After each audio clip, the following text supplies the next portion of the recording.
L'émission Bonjour Côte-du-Sud, une présentation de Guy Simard-Auto qui fait la vente de voitures usagées, la réparation et l'entretien de votre véhicule. Guy Simard-Auto, 401 boulevard Taché-Est, Montmagny, 281-5611. Guy Simard-Auto fait la vente et l'achat de voitures usagées, la réparation de toute marque de voiture, garantie ou non par le fabricant, la vente et l'installation de pneus, changement d'huile à très bas prix et quoi encore. Guy Simard-Auto, 401 boulevard Taché-Est, Montmagny, 281-5611. Les Caisses Desjardins de Montmagny-Lillet. Fier partenaire de l'émission Bonjour Côte-du-Sud. Les Caisses Desjardins de Montmagny-Lillet, fier partenaire de l'émission Bonjour Côte-du-Sud. Tous ensemble, nous contribuons à faire rayonner des milliers de jeunes. Desjardins, toujours là pour faire briller la jeunesse. Mardi 11 août 2020. Liste d'attente en CHSLD.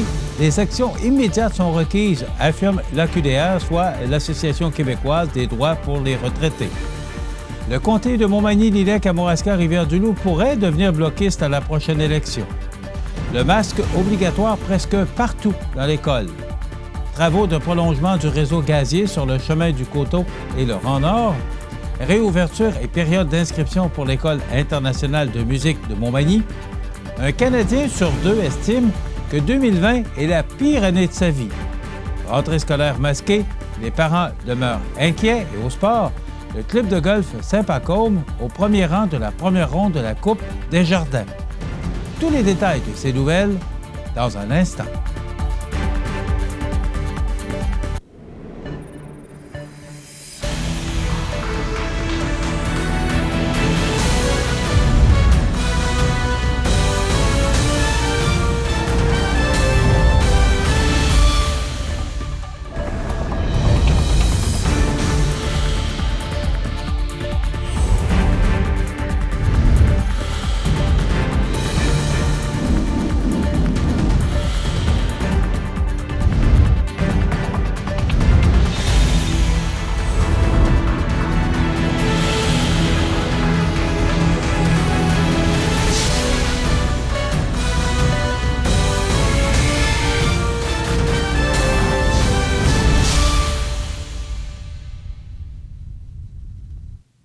Bonjour, mesdames et messieurs. L'Association québécoise de défense des droits des personnes retraitées et pré-retraitées, l'AQDR, dont celle de Montmagny-Lillet, s'inquiète de voir la liste d'attente s'allonger constamment pour obtenir une place en CHSLD. Elle réclame donc des actions immédiates du gouvernement afin d'assurer aux aînés des soins et des services adaptés à leurs conditions, mais aussi pour aider leurs familles et leurs proches aidants qui, souvent, s'occupent de leurs aînés avec l'énergie du désespoir. Selon la plus récente liste datant de juin 2020, ce sont 3 471 personnes aînées qui attendent d'être placées en centre d'hébergement et de soins de longue durée, en CHSLD, tel que révélé récemment dans les médias nationaux.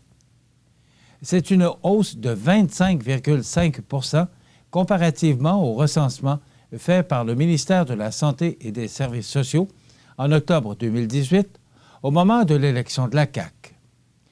Pour l'Association québécoise de défense des droits des personnes retraitées, on est loin de la promesse faite à l'effet de vider la liste d'attente.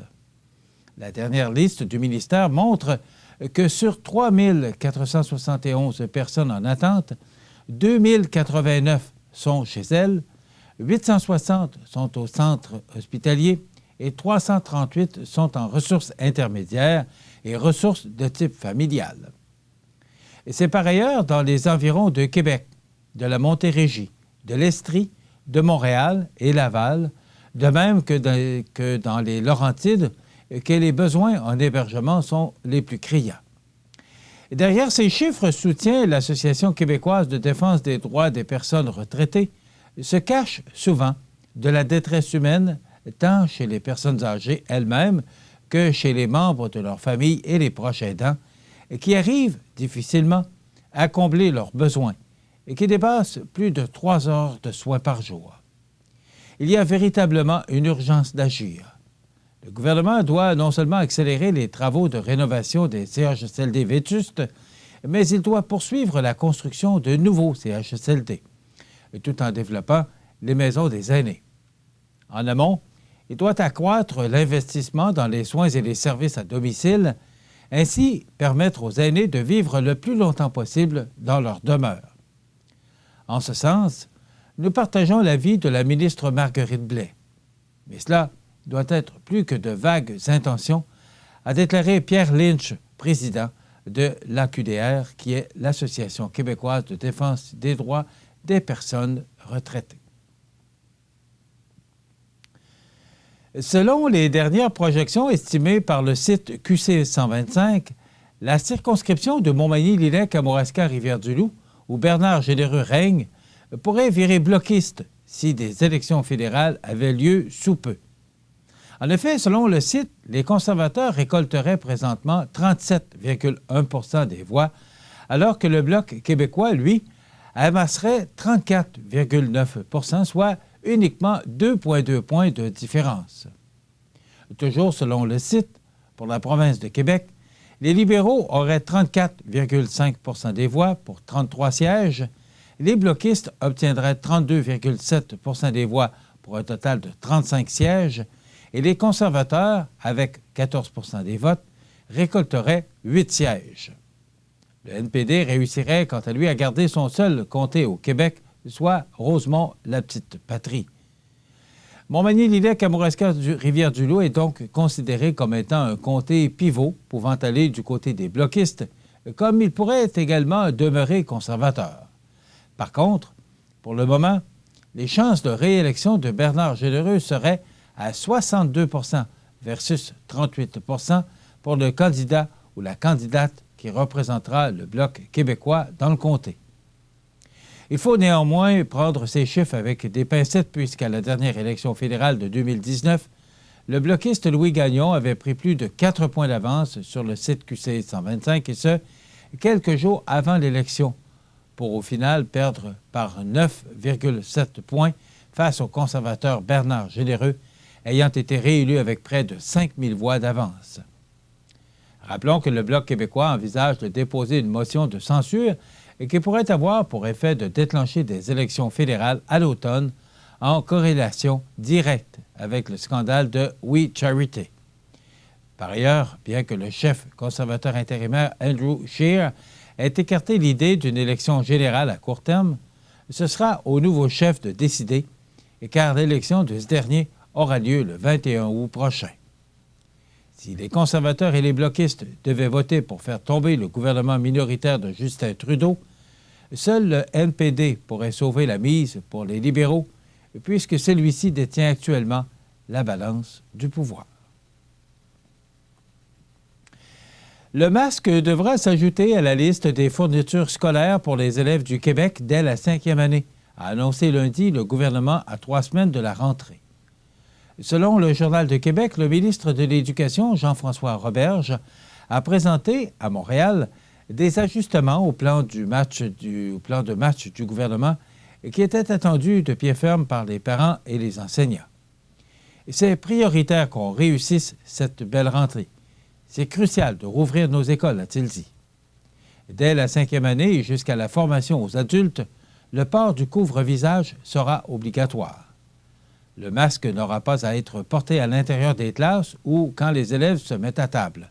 Par contre, comme tous les membres du personnel, ils devront se couvrir le visage lors des déplacements dans l'école ou les transports scolaires. Par ailleurs, le gouvernement recommande aux enfants d'un niveau inférieur à la 5e année de porter un couvre-visage dans les mêmes circonstances, mais ce n'est pas obligatoire. Les visiteurs devront, quant à eux, porter le masque en permanence, sauf s'ils sont assis dans un auditorium avec une distance de 1,5 m entre eux. Autre ajustement, les élèves ne seront pas regroupés en bulles de 6 élèves. Dans une même classe, les étudiants n'auront pas à respecter une distanciation physique entre eux. Toutefois, une distance de 2 mètres devra être maintenue entre les jeunes et le personnel.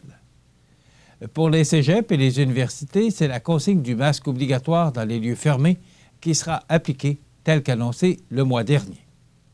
Les autres consignes sanitaires, comme le lavage des mains et la désinfection des locaux, vont se poursuivre. Selon le ministre, la rentrée du printemps à l'extérieur de Montréal prouve qu'on peut concilier l'école et la COVID-19. M. Roberge espère que les ajustements annoncés rassureront les parents avec lesquels il promet d'être transparent. On n'a rien à cacher. Les parents seront avisés dès qu'il y aura un cas déclaré positif dans la classe de leur enfant et même dans l'école. Les parents obtiendront un guide à coller sur le frigo sur la marche à suivre en cas de COVID-19. Le ministre de l'Éducation, Jean-François Roberge, a promis lundi des ajouts de services, des périodes de consolidation et de rattrapage pour les élèves qui ont manqué jusqu'à 3 mois sur les bancs d'école au printemps. On veut rattraper nos retards. On va vouloir en donner plus pour nos élèves, a-t-il vaguement affirmé, ajoutant que les détails viendront ultérieurement. Il a néanmoins promis que 24 heures après la fermeture d'une classe ou d'une école, les élèves recevraient de l'enseignement à distance avec des seuils minimums de service selon le niveau scolaire. Par exemple, un élève du secondaire aurait droit à un minimum de 15 heures de cours par semaine et 2 heures d'accès à des enseignants par jour.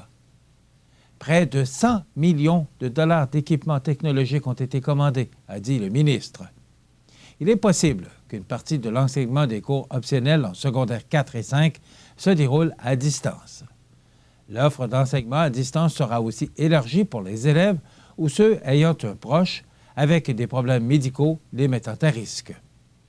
Tous les programmes sport, arts, études sont permis, a affirmé le ministre de l'Éducation, Jean-François Roberge, qui a reconnu, du même souffle, que plusieurs écoles ne seront pas en mesure de les offrir. Honnêtement, sport, arts, études, c'est plus dur à cause du contexte sanitaire.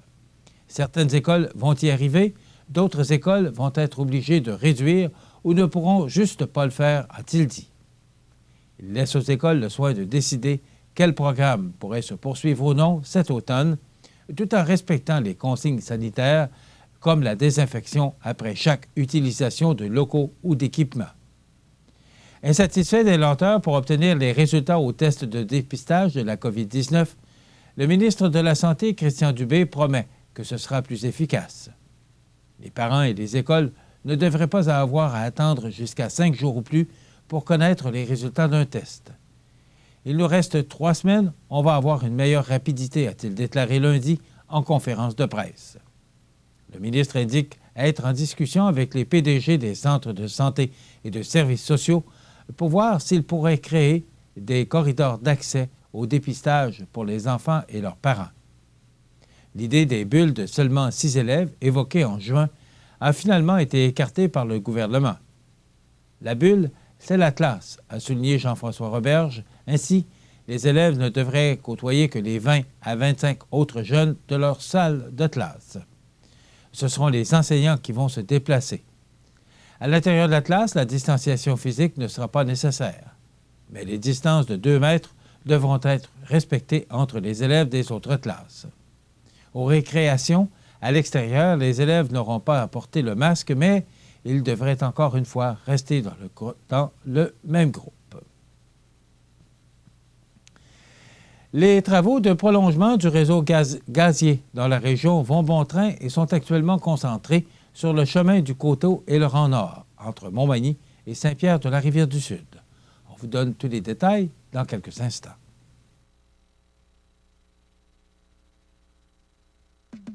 Impression Rive-Sud fête ses 35 ans. Imprimerie dynamique par son offre et ses équipements diversifiés, dépliants, brochures, pochettes et bien plus. Ils sont les spécialistes de l'imprimé. Impression Rive-Sud, leur expertise un atout majeur pour les entreprises de la région.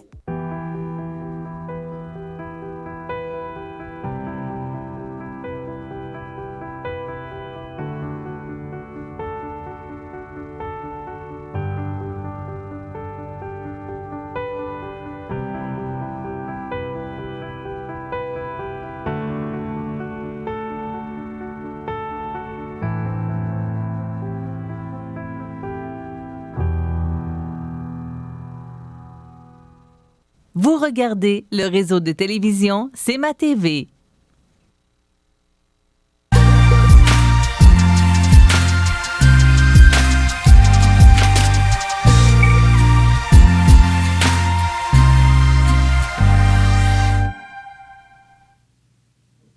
La Ville de Montmagny tient informé les citoyens que les travaux de prolongement du réseau gazier sont actuellement concentrés sur le chemin du Coteau et le rang nord entre Montmagny et Saint-Pierre-de-la-Rivière-du-Sud.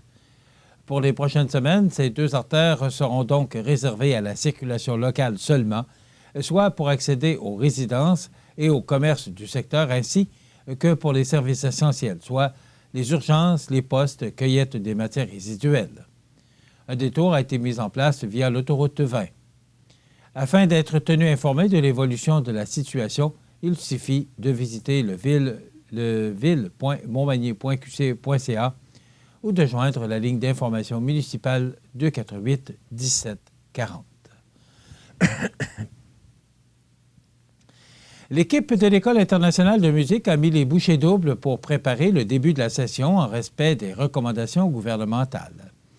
Ainsi, les inscriptions pour la session d'automne se tiendront du 24 au 27 août par téléphone au 248-7927 poste 6 ou encore par courriel ou via Facebook sur la page École Musique Montmagny. Prendre note que les inscriptions, tant pour notre école de Montmagny que pour l'antenne de Saint-Fabien-de-Panay, se tiendront à ces dates. La session d'automne débutera le 31 août pour une durée de 13 semaines. Les élèves et leurs parents seront heureux d'apprendre que tous les cours sont de retour, que ce soit nos cours d'instruments en formule individuelle ou nos cours de groupe tels que l'éveil musical, l'exploration musicale que la musique d'ensemble pour adolescents et adultes. Pour ceux qui seraient moins à l'aise avec les cours dans nos locaux, contactez-nous pour connaître les possibilités de cours à distance. L'année 2020, avec sa pandémie de COVID-19, en est décidément une à oublier pour plusieurs, alors qu'un Canadien sur 2 affirme qu'il s'agit de la pire année de toute sa vie. C'est du moins ce que rapporte un sondage léger hebdomadaire commandé par la presse canadienne, mené entre le 7 et le 9 août 2020 auprès de 1513 Canadiens et 1003 Américains. C'est énorme comme chiffre, considérant que ces personnes ont pris en compte toutes les difficultés qu'ils ont eues dans leur vie et qu'ils croient tout de même que cette année est la pire de toutes, observe le président et fondateur de la firme, Jean-Marc Léger. La situation est un peu plus importante, soit 56 % chez les jeunes adultes de 18 à 34 ans. Selon M. Léger, cette donnée pourrait s'expliquer par le fait que les plus vieux en ont vu d'autres, alors que les jeunes vivent l'une de leurs premières crises majeures. Aux États-Unis, la gestion de la crise sanitaire du président Trump, pointée du doigt à plusieurs reprises, semble avoir joué dans la tête de ses citoyens. Ce sont près de 60 % des Américains qui disent n'avoir jamais eu une année aussi difficile. Peur de la COVID-19, par ailleurs, même si les déconfinements se succèdent à travers la planète, la crainte de contracter la COVID-19 demeure très importante chez les Canadiens. Après avoir diminué grandement en juin, celle-ci a connu une augmentation importante à la fin juillet. Et ça touche tout le monde, autant les plus jeunes que les plus vieux, précise M. Léger. Étrangement, même si le Québec est la province la plus touchée par la pandémie au pays, c'est aussi à cet endroit qu'on a le moins peur de la maladie, et de loin, 43 %. La possibilité d'un retour à un confinement à domicile au cours des prochains mois et la menace d'une deuxième vague imminente sont également 2 aspects de la crise sanitaire qui tracassent une forte majorité de la population canadienne. L'une des stratégies du gouvernement fédéral visant à enrayer et mieux contrôler la prolifération du nouveau coronavirus est la création de l'application Alerte COVID. Or, si près de 3 personnes sur 4 considèrent qu'il s'agit d'une bonne idée, seulement 27 % d'entre elles font confiance au bon fonctionnement de celle-ci. Et si c'est au Québec qu'on tarde le plus à télécharger l'application, c'est également dans la belle province qu'on fait le moins confiance au gouvernement à l'égard de cette dernière. 3 Québécois sur 5 sont convaincus que l'application recueille des données permettant de géolocaliser, même si le gouvernement a affirmé le contraire. Excusez-moi, mais c'est difficile. Mentionnons toutefois que la situation ou la satisfaction des Canadiens envers le fédéral, quelle que soit leur province, demeure assez élevée et qu'elle se maintient depuis le début de la crise. Au Québec, François Legault a toujours la cote avec un taux de 84 % de satisfaction. Malgré le port du masque obligatoire pour certains élèves, des parents appréhendent quand même les éclosions qui pourraient survenir dans la classe de leur enfant. Mon fils est jeune. S'il l'attrape, il l'attrape. Mais s'il le rapporte à la maison, c'est autre chose, s'inquiète Patrick Roy, qui souffre d'asthme et dont la conjointe est immunosupprimée. D'autres parents pensent déjà à limiter les visites chez les grands-parents, de peur qu'un des leurs ou qu'un de leurs enfants soit un porteur asymptomatique. La plupart des parents rencontrés par le Journal de Québec applaudissent la décision du ministère de l'Éducation de l'imposer à partir de la 5e année, bien que certains auraient préféré qu'il devienne obligatoire en classe, comme c'est le cas en Ontario. Mes enfants sont retournés à l'école sans masque en mai, ce qui me semblait un non-sens. Personnellement, je trouve ça bien que les enfants mettent un masque. Les miens en mettent toujours un en public, même s'ils ont moins de 12 ans, ajoute Dominique Bilodeau de Lac-Mégantic, qui travaille dans une maison de soins palliatifs où les normes sont strictes. À Québec, certains sont soulagés de voir que les plus jeunes ne sont pas soumis à la règle. Je suis contente de ne pas avoir à la gérer. Les enfants vont manipuler comment leur masque et le ranger où? Je vais le retrouver dans le sac à lunch? Et quoi faire avec le masque à la récréation? Et en hiver, s'interroge Élise Carpentier, mère d'une fillette qui commencera sa 3e année. D'autres, comme Marie Perron, trouvent le port du masque au primaire un peu intense. Mon garçon, qui est en 4e, est très content de ne pas avoir à mettre le masque. L'abolition de la distanciation physique entre les élèves à l'intérieur des salles de classe fait aussi réagir les parents. L'abandon des bulles, ça me fait peur, affirme une autre mère qui a limité le plus possible les sorties en public depuis le début du confinement. La maman de 3 ans, qui n'a pas voulu être nommée, aurait préféré attendre, au moins en janvier, avant de les renvoyer en classe. Elle s'est résignée à ce que sa fille, suivie par un possible problème de santé au poumon, commence sa 4e année à l'école comme prévu. C'est un acte de foi. Je crois au Saint-Purel, soupire-t-elle. Pour sa part, Jude Nasri, père de 3 fillettes, ne voit quant à lui pas de problème à ce que les élèves ne gardent pas 2 mètres entre eux en classe. Au parc, il n'y a pas de distance entre les enfants. Pourquoi pas en cours? La fébrilité de la rentrée sera à son comble en cette année fort spéciale. En cas d'éclosion, le quotidien de plusieurs familles pourrait changer très vite. Je m'attends à ce qu'il y ait des éclosions, affirme Julie Denomé, mère de 2 enfants d'âge scolaire, faisant le parallèle avec les camps de jour. J'ai l'impression qu'il faut profiter des grands-parents en ce moment parce qu'à l'automne, on ne sait pas, estime Mme Denomé. Avec le changement d'école, c'est un double stress, constate Christine Tawil, dont la fille entre en première secondaire dans quelques semaines. Ma grande fille va comprendre toutes les mesures imposées, mais peut-être pas les petites, a ajouté Mme Tawil, aussi mère de 2 jumelles qui commencent la maternelle. Dans quelques instants, les sports. Ça n'a absolument aucun sens. Quoi? Adrien ne se serait jamais suicidé. Écoute, tu retrouves enfin ta liberté. Ne le laisse pas te hanter. Y a quelqu'un?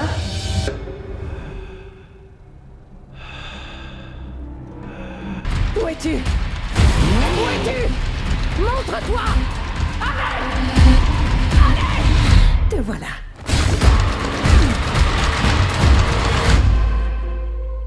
Moi, j'ai fait un AVC. C'est quand, donc? C'est en juillet 2016. Bon, ben dans ça là, faut ça bien vite, là. Faut réagir vraiment vite. Oui. Faut se rappeler des signes. C'est ça. V, c'est pour visage. Est-il affaissé? OK. I, c'est pour incapacité de lever les 2 bras normalement. T, ben, c'est pour trouble de la parole et de la prononciation. Et? Puis E, ben, extrême urgence. Faut appeler le 911. Voilà. Il y a juste la petite pancarte est à l'envers. Comme ça? Ben oui, c'est parfait. C'est super, ma belle.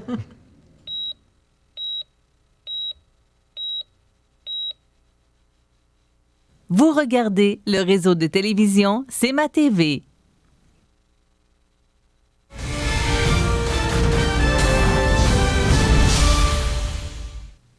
Côté sport, la première ronde de la Coupe des Jardins a eu lieu ce dimanche 9 août dernier au club de golf Saint-Pacôme. C'est d'ailleurs sous un soleil radieux et avec des conditions de terrain idéales que les aspirants et aspirantes des 4 clubs de golf de notre région ont joué de l'excellent golf pour un classement très serré. Voici donc le classement après la première ronde. Saint-Pacôme, 10 points. Saint-Jean-Port-Joli, 8. Montmagny, 7. Et Saint-Pamphile, 3 points. Voici les joueurs et joueuses des équipes qui ont remporté leur partie. Montmagny, l'équipe de Régent Côté et Sylvain Lamarre, Éric Thibouteau et Guy Bernier, Pierre et Marc Fréchette. À Saint-Pamphile, l'équipe de Daniel Gagnon et Lucas Pellerin. À Saint-Pacôme, l'équipe de Danny Laure et Pierre-Luc Milliard, Jean Grenier et Marco Pelletier, Lucie Bossé et Sylvie Pelletier, Michael Laboissonnière et Guy Chamberlain, Carl Dionne et Jean-Philippe Hudon. À Saint-Jean-Port-Joli, l'équipe de François Bouffard et Nicolas Deschaines, Jason Saint-Laurent et Hervé Caron, Sébastien Landlois et Sylvain Gamache.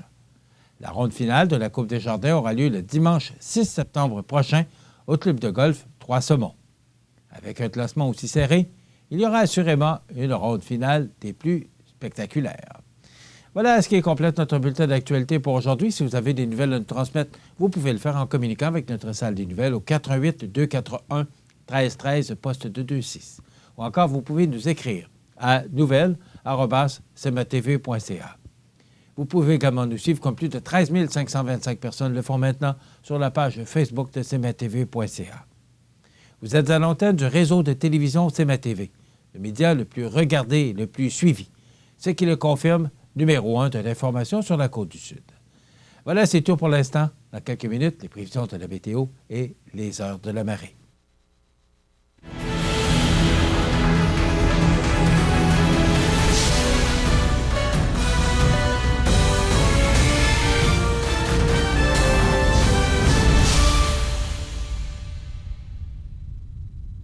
Les Caisses Desjardins de Montmagny-Lillet, fier partenaire de l'émission Bonjour Côte-du-Sud. Les partenaires suivants sont fiers de s'associer à cette portion de notre programmation. Votre magasin Coop, c'est un large éventail de fruits et légumes, gâteaux personnalisés, mets cuisinés, bouchées à votre service, charcuterie, fromage, poissons frais, produits locaux. Une fraîcheur garantie à chacune de vos visites. À votre magasin Coop IGA Extra de Montmagny. Vous regardez le réseau de télévision CMA-TV.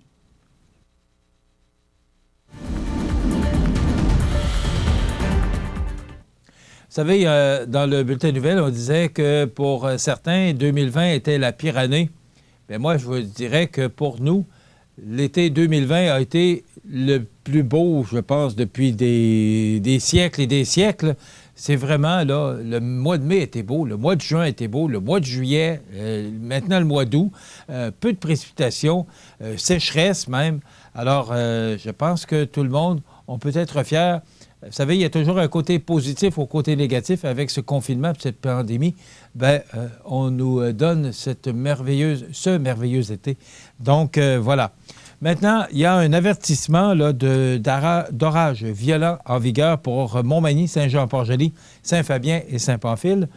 Donc, cet après-midi et ce soir, les conditions sont propices à la formation d'orages dangereux, pouvant produire des rafales très fortes, de la grêle de grosse taille et de la pluie torrentielle. Les plaisanciers pourraient être surpris par de fortes rafales sur les plans d'eau. Donc, c'est à surveiller cette veille d'orage violent en vigueur pour notre secteur particulièrement. Donc, ça veut dire aujourd'hui, pour résumer, alternance de soleil et de nuages, 30 % de probabilité d'averse tôt ce matin, vent devenant du sud-ouest à 20 km/h avec des rafales à 40 au cours de l'avant-midi, maximum de 30 et avec le facteur humidex, on pourrait atteindre 38 degrés. Donc, ce sera encore chaud et humide, et justement en raison de ce facteur humidex, c'est ce qui cause et est propice à des orages violents. Ce soir et la nuit prochaine, nuageux, 40 % de probabilité d'averse avec risque d'un orage violent, vent du sud-ouest de 20 km/h, minimum, encore chaud pour la nuit prochaine de 19. Demain, mercredi, nuageux avec 40 % de probabilité d'averse le matin, dégagement tard en avant-midi, vent devenant du sud-ouest à 20 km/h en mi-journée, avec un maximum de 27 et avec le facteur humidex, on pourrait atteindre demain, mercredi, 33 degrés. Pour les prochains jours, on parle d'un front froid, si on peut s'exprimer ainsi. Ce sera plus frais et justement, ces orages pourraient chasser l'humidité et nous apporter du beau soleil pour jeudi, avec un maximum de 26 et avec un taux d'humidité beaucoup plus bas. Pour vendredi, soleil 24, c'en est la preuve. Samedi et dimanche, du soleil avec des maximums de 23 pour samedi et 25 pour dimanche. Et on débute la semaine prochaine avec une alternance de soleil de nuages et 30 de probabilité d'averse avec un maximum beaucoup plus confortable de 22 degrés. La température la plus élevée a été enregistrée en 2002 avec 29,3 et la plus froide en 96 avec 5,7 degrés. La pression barométrique est à 101 kPa à la hausse. L'humidité est à 82 %. Les vents soufflent actuellement de direction sud-sud-est à 6 km/h. Il fait 21 degrés sous un ciel nuageux et avec le facteur humidex, on peut ressentir une température de 27 degrés à 8h30. Imaginez-vous d'ici midi. Pour les heures de la marée, elle est haute ou elle sera haute à 11h17, basse à 17h39 et de nouveau haute à 23h43. Ça complète les prévisions de la météo de ce mardi, le 11 août. Desjardins et ses membres sont toujours là pour faire briller la jeunesse. Les jeunes ont des rêves, des ambitions, des projets et les caisses Desjardins de Montmagny-Lillet sont fiers de les soutenir et de les faire rayonner. Desjardins, toujours là pour faire briller la jeunesse. L'activité physique stimule le système digestif. Donc, vous pouvez digérer mieux. Tout va tellement mieux quand on bouge. Vous regardez le réseau de télévision C'est ma TV. Les anniversaires IGA vous sont présentés par votre magasin Coop IGA Extra de Montmagny qui vous rappelle que bien manger, ça commence dans votre magasin Coop IGA Extra de Montmagny. Venez vivre la différence à votre magasin Coop IGA Extra de Montmagny.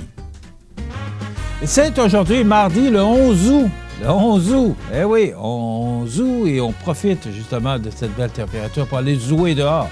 Alors, c'est le 11 août 2020, le 11 août, et c'est l'anniversaire aujourd'hui à Maude Proulx.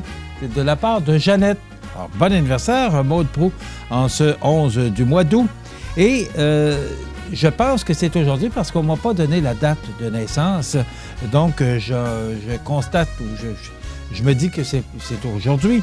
Donc, Marielle Nadeau de Montmagny, c'est de la part de Sonia, Nancy et les conjoints. Donc, bon anniversaire, Marielle Nadeau, en ce 11 du mois d'août. Donc, je pense que c'est le 11 du mois d'août.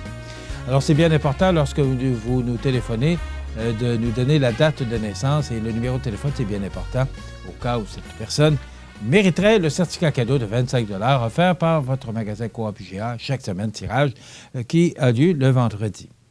Marc Bergevin, le directeur général du Canadien de Montréal depuis le 2 mai 2012, a 55 ans aujourd'hui. Mireille Thibault, qu'on voit ici, qui a travaillé pour Norbert Morin pendant plusieurs années, qui a travaillé pour la Chambre de commerce et maintenant qui est aux communications du Centre d'aide aux entreprises Montmagny-Lillet, qui souligne son anniversaire aujourd'hui. Bon anniversaire, Mireille.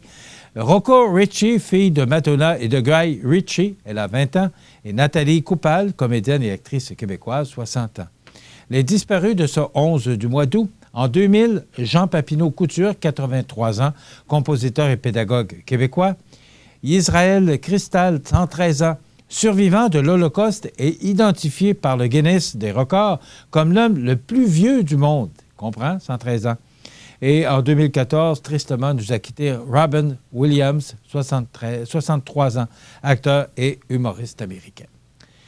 Ce qu'on vous propose dans quelques instants, c'est un reportage du journal Le Monde sur cette pandémie qui identifie les possibles causes de cette pandémie. C'est un reportage très intéressant que je vous propose et je vous laisse à vous-même de constater les ravages que fait cette pandémie et quelles en sont exactement les causes, principalement l'homme. Il y aura également la chronique La Pouponnière, la chronique des offres d'emploi, José Soucy qui sera avec nous et les avis de décès. Je vous souhaite une bonne émission. Ça bouge à Saint-Cyril-de-Lessard. La municipalité prolonge la rue L'Or. Développement L'Or Plus, c'est 14 terrains à vendre au coût d'environ 9 000 $ ou 53 sous du pied carré.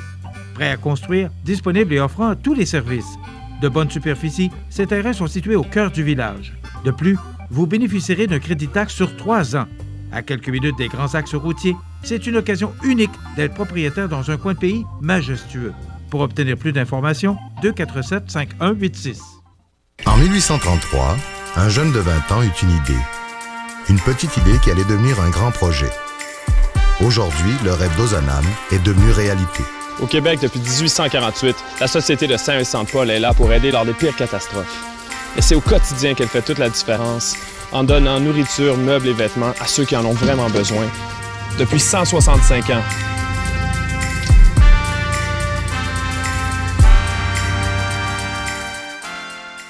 Vous regardez le réseau de télévision C'est ma TV. En ce début d'année 2020, le monde est frappé d'une nouvelle pandémie. Coronavirus. Des pays entiers baissent leur stores. Le bilan des victimes est chaque jour plus important. Et très vite, on cherche un responsable. It comes from China. Certains accusent la Chine. Certains accusent les chauves-souris, les pangolins, les fans de foot, les Italiens, Emmanuel Macron, les dromadaires. Bref, difficile de savoir comment on en est arrivé là. Enfin, si, certains savent un peu. There's enough responsibility to go around. David Quammen, il est journaliste scientifique et il a écrit ce livre, publié en 2013. Après avoir rencontré de nombreux chercheurs, il y annonce le risque d'une prochaine épidémie mondiale. Expert in this kind of disease were telling me it'll be caused by a virus that comes out of an animal, a wild animal probably, and it's not just Chinese people with an appetite for wild animal. Enough responsibility to go around. Ce qu'on va voir, c'est que le coronavirus, c'est le résultat de nos modes de vie à tous. En nous développant, on empiète de plus en plus sur des territoires autrefois réservés à la vie sauvage. Et ça pose d'énormes problèmes.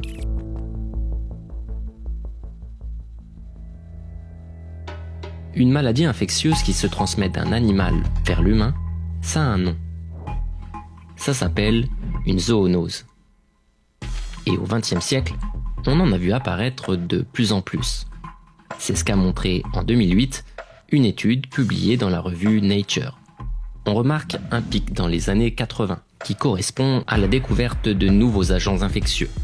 Et par exemple, le VIH, un virus responsable du sida transmis au départ par un singe. Mais plus récemment, vous avez aussi forcément entendu parler de la grippe aviaire ou d'Ebola. Et là encore, en 2017, une autre étude réaffirmait que presque toutes les pandémies récentes sont issues des animaux, sauvages pour la plupart. Alors, comment expliquer ces pandémies à répétition? Pour comprendre, j'ai interrogé Serge Morand. Il est chercheur au CNRS et a beaucoup écrit sur le sujet. Ouais, je vous entends, mais c'est vrai qu'il y a un petit décalage. Ah oui. Par contre, Serge, il est basé en Thaïlande. Bref, on a dû continuer la conversation sans images. Ce qu'il m'explique d'abord, c'est que les zoonoses, elles sont absolument pas nouvelles. Elles ont un point de départ. La domestication animale. Il existe une corrélation. Plus on domestique d'animaux, et plus on le fait pendant longtemps, plus le nombre de nos maladies infectieuses augmente. Prenons la vache nous a donné énormément de virus. La variole, la rougeole, les oreillons.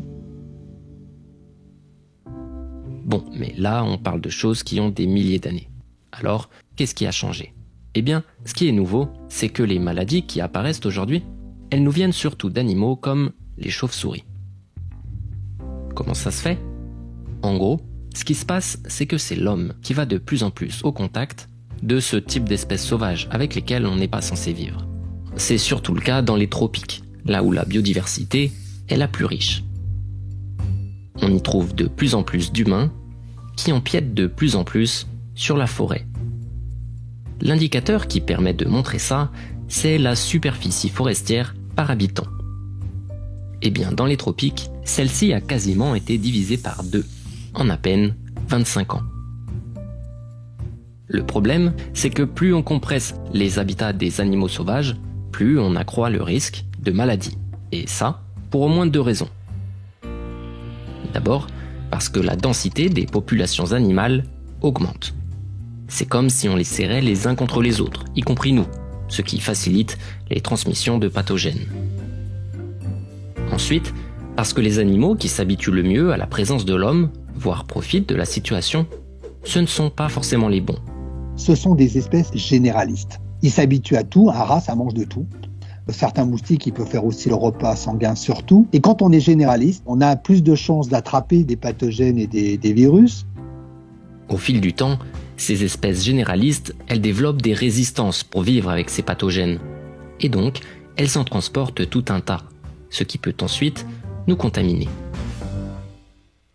Alors concrètement, comment se fait ensuite la contamination des humains ? On peut se faire mordre par une chauve-souris, mais c'est quand même assez rare. Non, très souvent, un pathogène qui est présent chez un animal sauvage, il va utiliser des ponts. Des ponts pour se rapprocher physiquement, mais aussi parfois pour muter petit à petit et s'adapter à nous. Ces ponts, ce sont d'autres espèces d'animaux. On parle d'espèces relais. Ça peut être d'autres espèces sauvages, comme le singe. Manger de la viande de brousse mal cuite, comme de la viande de singe, c'est un des vecteurs d'Ebola par exemple. Mais ce sont aussi très souvent des espèces domestiquées, chiens, chats, vaches, cochons, etc. Et le problème, c'est qu'à cause de nous, ces espèces sauvages et domestiques, elles se rencontrent, alors qu'elles ne devraient pas. On peut parler ici du marché de Wuhan, en Chine. On y a amené, en plein centre-ville, des animaux sauvages qu'on a exposés à côté d'animaux domestiques, ce qui a pu favoriser l'émergence de l'épidémie de Covid-19. Mais je vais vous prendre un autre exemple qui est révélateur. Je vous ai parlé de la déforestation un peu plus tôt. Eh bien, la principale raison à ça, c'est qu'on souhaite convertir les forêts en terres agricoles, et notamment y pratiquer l'élevage. C'est ce qui s'est passé ici, en Malaisie, à la fin des années 90. En gros, on coupe une partie de la forêt et on y installe à la place de grandes fermes à cochons. Sauf que dans cette région, on trouve une chauve-souris qui est porteuse d'un virus appelé Nipah. Cette chauve-souris, elle se nourrit de fruits. Et les cochons qu'on a amenés sur place se mettent eux aussi à manger des restes de fruits tombés par terre, mais dans lesquels on trouve encore de la salive ou des excréments de chauve-souris. Les porcs sont contaminés et ils infectent à leur tour les éleveurs. On dénombre rapidement plus d'une centaine de morts. Et il faut abattre en urgence 1 million de cochons pour stopper la propagation de la maladie. Le relais, c'est donc le cochon qui a permis au virus d'atteindre des humains. Mais tout ça, ça m'amène à parler d'autre chose. Le truc, c'est que ces cochons qui ont été contaminés par des chauves-souris, ils n'avaient rien à faire là. La Malaisie, c'est un pays à majorité musulmane où on mange très peu de porc. Non, ces cochons, ils étaient destinés à être exportés. Ce que je veux dire, c'est que dans cette histoire, ce n'est pas la chauve-souris le problème. Ce sont les choix humains de développement économique qui ont favorisé ces contaminations. Un autre exemple, c'est le Congo. Certains sont en train de défricher et creuser dans les forêts à la recherche de coltan, un minerai qui sert à fabriquer des appareils électroniques. The miners, what are they eating? Well, they're eating mostly bushmeat, probably. So, by purchasing a cell phone, you are part of the global demand that brings coltan out of those forests and gives us jeopardy for new viruses to spill over from wild animals, including bats. Ça, c'est juste pour le déclenchement des épidémies. Mais la responsabilité humaine, elle va encore plus loin pour ce qui est de leur propagation. Ce qui a changé au fil des dernières décennies, c'est que nous pouvons désormais traverser le monde en quelques heures, en avion. En 40 ans, le trafic aérien a été multiplié par 7. Et puis, la population mondiale, elle est passée de 4 à 7 milliards pendant cette période. Il faut aussi préciser qu'une personne sur 8 vit aujourd'hui dans un bidonville, où l'hygiène est extrêmement précaire. Tout ça fait que les maladies peuvent donc se propager plus loin, plus vite, à beaucoup plus de monde. En 2008, l'étude que je vous citais au début de cette vidéo estimait ainsi que l'émergence de maladies est en grande partie le résultat de changements anthropiques et démographiques. Il s'agit d'un coût caché du développement économique humain. Aujourd'hui, d'après certains scientifiques, il existe plus de 320 000 virus que nous ne connaissons pas encore chez les mammifères. Il est très probable que leur contact nous exposera à de nouvelles pandémies, aux conséquences difficiles à prévoir, mais qui pourraient bien être catastrophiques. SARS coronavirus that spilled over in 2002 had a case fatality rate of about 10%. So if we had a virus that spreads as quickly as this coronavirus does, but had a case fatality rate as high as SARS did, the global pandemic could be much worse even than what we're facing now. Pour tenter d'éviter un tel scénario, il y a énormément de pistes à envisager. Commencer par de la pédagogie, notamment dans les zones à risque, pour sensibiliser à ces questions. Mais il est aussi nécessaire de changer nos comportements à tous. Aller vers davantage de sobriété dans nos achats, nos déplacements. Il faut repenser nos méthodes de production en matière d'agriculture notamment, et puis privilégier des échanges locaux. Voilà, ce qu'on peut espérer, c'est que cette crise, très douloureuse, soit aussi l'occasion de nous pousser à tous ces changements.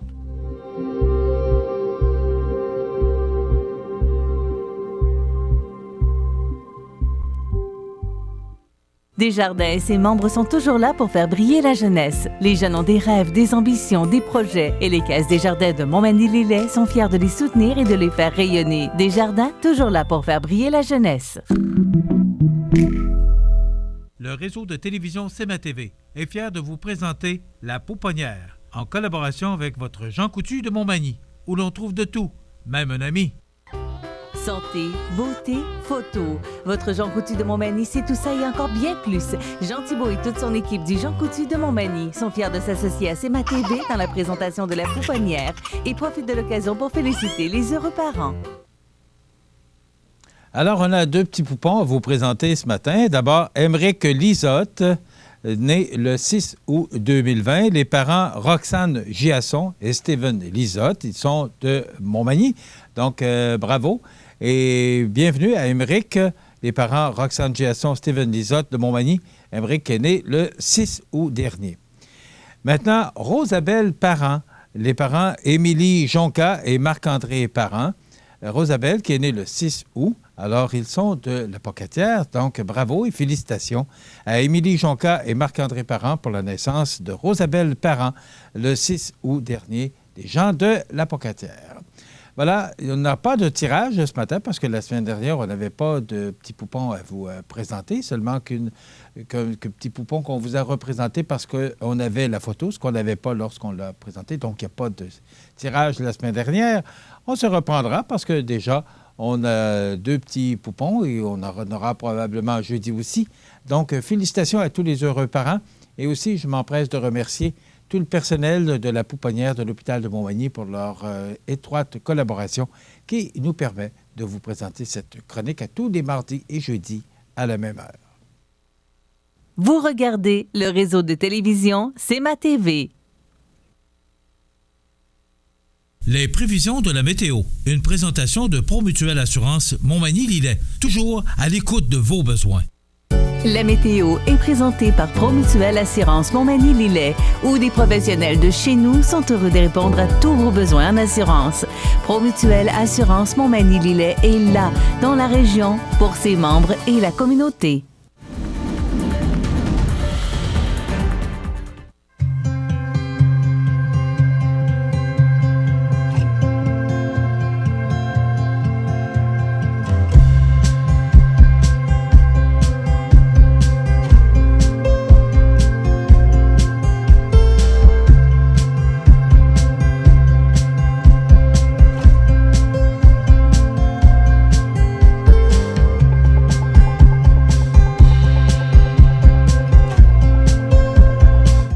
Les partenaires suivants sont fiers de s'associer à cette portion de notre programmation. Ça n'a absolument aucun sens. Quoi? Adrienne se serait jamais suicidée. Écoute, tu retrouves enfin ta liberté. Ne le laisse pas te hanter. Y a quelqu'un?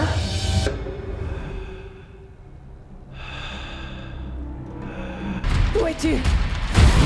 es-tu? Montre-toi! Allez! Allez! Te voilà.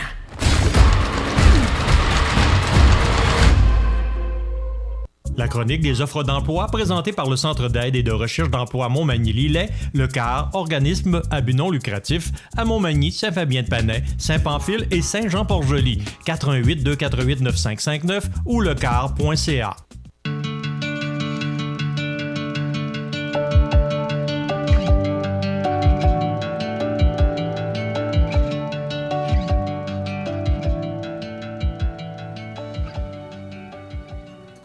Alors, c'est le temps de vous présenter notre chronique des offres d'emploi de ce mardi 11 août. D'abord, chez Amisco à Lillet, depuis sa fondation 54, Amisco, qui a su se tailler une place de choix sur le marché nord-américain de l'industrie du meuble, est à la recherche de plusieurs postes chargés de projets, techniciens procédés, préposés à l'emballage, préposés à l'expédition. Également, on recherche des opérateurs, opératrices de machines, également préposés à la finition, électromécaniciens, quart de soir. Donc, tous ces emplois sont disponibles tant pour les hommes que pour les femmes. Donc, si ça vous intéresse, vous communiquez avec les gens de Amisco à Lillet. Donc, je vous invite fortement à le faire parce que c'est une belle entreprise de chez nous. Une autre belle entreprise de chez nous, Fonderie Poitras, qui offre actuellement des conditions très intéressantes. D'abord, ça commence à 17,54 $ l'heure. On est à la recherche d'électromécaniciens, étudiants, préposés à la finition, planificateurs à la production, superviseurs de production et techniciens en comptabilité. Naturellement, ces emplois sont offerts tant aux hommes qu'aux femmes. Donc, ça vous intéresse, 247-50-41, 247-50-41, ou encore vous écrivez ou envoyez votre curriculum vitae à carrière, au pluriel, @fondriepoitras.com. Une belle entreprise dont vous n'avez pas fini d'entendre parler, Fonderie Poitras de Lillet. Voilà, vous rappelez que cette chronique vous est présentée par le Centre d'aide en recherche d'emploi Montmagny-Lillet, qui vous aide dans la recherche d'emploi, l'orientation professionnelle, le coaching de carrière, service de placement. C'est un accompagnement sans frais, équipe professionnelle, service personnalisé. 4 points de service pour mieux vous servir: Montmagny, Saint-Fabien-de-Panay, Saint-Pamphile, Saint-Jean-Port-Joli. Le Centre d'aide et de recherche d'emploi Montmagny-Lillet, le CAR, qui également bénéficie d'un site web pour vous offrir, parce qu'il y a d'autres offres d'emploi qui vous sont offertes sur le site du CAR.ca, 248-95-59, 248-95-59. La chronique des offres d'emploi présentée par le Centre d'aide et de recherche d'emploi Montmagny-Lillet, le CAR, organisme à but non lucratif, à Montmagny, Saint-Fabien-de-Panay, Saint-Pamphile et Saint-Jean-Port-Joli, 418-248-9559 ou lecar.ca. Vous regardez le réseau de télévision C'est ma TV.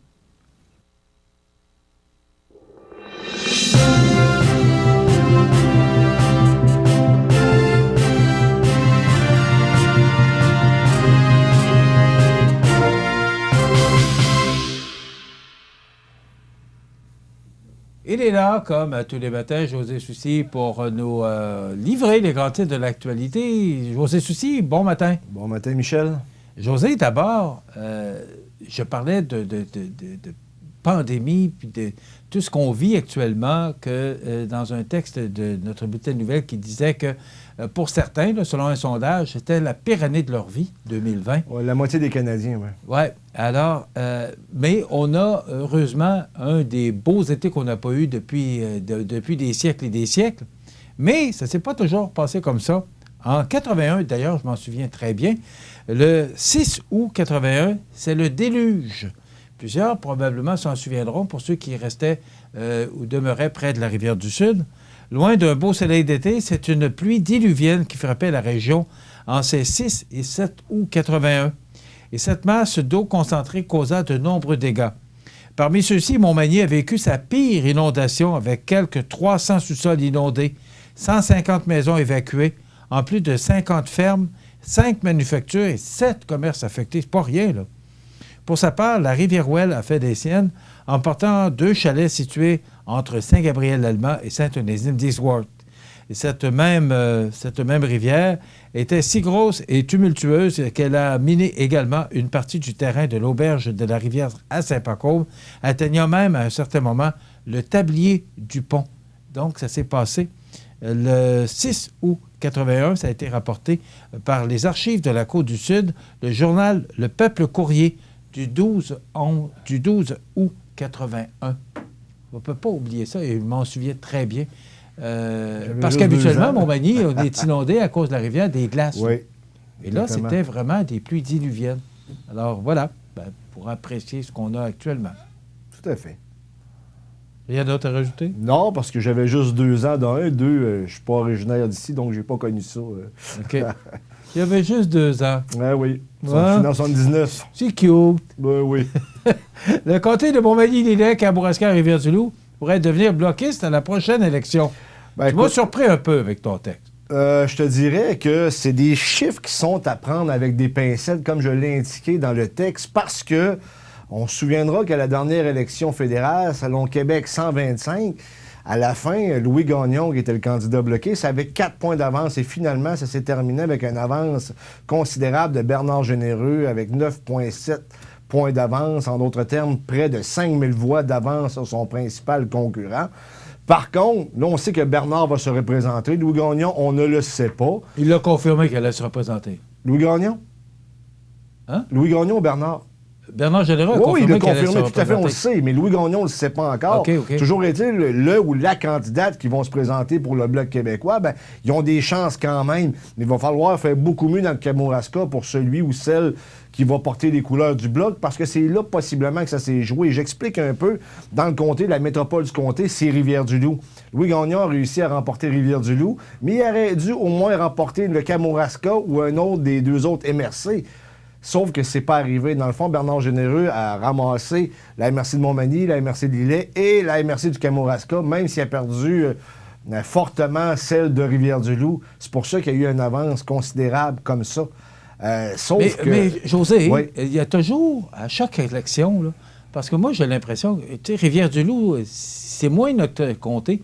Ah oui. Donc, d'où vient le candidat? Oui, tout à fait, parce que Louis Gagnon... Il remporte l'Ouest ou il remporte l'Est? Oui, mais il y a plusieurs choses là-dedans, parce qu'on est collé sur la région de Québec et on sait que les conservateurs sont très forts dans la région de Québec. Ils ont 14 % dans la province, mais c'est surtout situé dans la région de Québec. Et Montmagny-Lillet, c'est dans la région de Québec. Hein, on n'est vraiment pas loin et ça a l'influence de la capitale nationale pour ce qui est de la politique fédérale, c'est-à-dire pas Ottawa, mais Québec, mais tu comprends ce que je veux dire. Mais il n'y a rien de fait encore, là, je veux dire. J'en ai parlé parce que je trouvais que c'est des chiffres intéressants. C'est serré, mais c'est... Mais il se peut qu'il y ait une élection. Exact, c'est pour ça que j'en ai parlé d'ailleurs. Là. À suivre. OK, dans quelques instants, les avis de décès. Je vous souhaite de passer une excellente journée, mesdames, messieurs. Profitez de ce beau temps et surtout, on parle d'orage violent, soyez prudents. À demain. La résidence funéraire Boulanger vous propose une gamme complète de services personnalisés afin de répondre à tous vos besoins en matière de funérailles. Nous vous fournissons des installations et des services innovants qui répondent aux besoins en évolution des familles d'aujourd'hui. Nous prenons soin de tout afin que vous puissiez vous concentrer sur ce qui est le plus important, votre famille, vos amis et vous-même. Salon funéraire complètement rénové pour votre plus grand confort, grand stationnement, facilité d'accès. La résidence funéraire Boulanger, pour bien faire dans la dignité. Le réseau de télévision CMA-TV vous présente les avis de décès. À l'hôpital de Montmagny, le 4 août 2020, à l'âge de 39 ans, est décédée subitement Mme Patricia Guillemette, conjointe de M. Guillaume Couillard. Elle demeurait à Montmagny. Elle a été confiée à la résidence funéraire Boulanger pour crémation. Une cérémonie aura lieu en toute intimité avec les membres de sa famille. Les arrangements funéraires ont été confiés à la résidence funéraire Boulanger, 31 avenue de la Fabrique, Montmagny. Aux familles éprouvées, la direction et le personnel du réseau de télévision CMA-TV offrent leurs plus sincères condoléances. L'émission Bonjour Côte-du-Sud, une présentation de Guy Simard-Auto qui fait la vente de voitures usagées, la réparation et l'entretien de votre véhicule. Guy Simard-Auto, 401 boulevard Taché-Est, Montmagny, 281-5611.